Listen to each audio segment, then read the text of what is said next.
শোটা আমি অনেক সেশন নিয়েছিলাম। তো দেখো এখানে রেডি হয়ে অঞ্জলি দিতে যাওয়ার জন্য বেরিয়ে পড়লাম। তো আমাদের বাড়ির পাশেই যে মৈত্রীভূমি প্যান্ডেলটা রয়েছে ওখানে প্রথমে গিয়েছিলাম, ওখানে রোদের জন্য আর এতটা ভিড়ের জন্য তারপরে আমার পাশে একটা গিয়ে আমি অঞ্জলিটা আমার দেওয়া কমপ্লিট করলাম।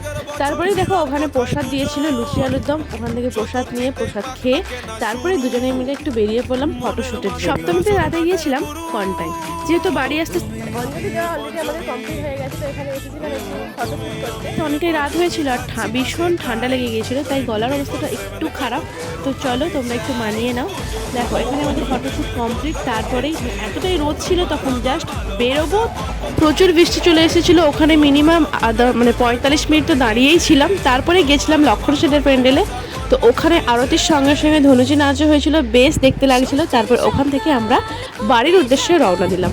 তো বৃষ্টির জন্য কিছুটা ভিজে গিয়েছিলাম, তাই আর বেশি এদিক ওদিক ঘোরাঘুরি না করে বাড়ি চলে এলাম। তোমরা জানো তো বন্ধুরা, বাড়ি গিয়েই দেখি না কেন আমার দিদি থাকে মহীশূরে, বাবু অসুস্থতার জন্য ওকে নিয়ে ওখানে থাকে। হঠাৎ দেখছি কি ওরা এসে হাজির, কাউকে কিছু না বলে, এমনকি জামাইবাবুও জানতো না যে ওরা এসেছে বলে। তো কতটা খুশি হয়েছে তোমরা দেখেই বুঝতে পেরেছো।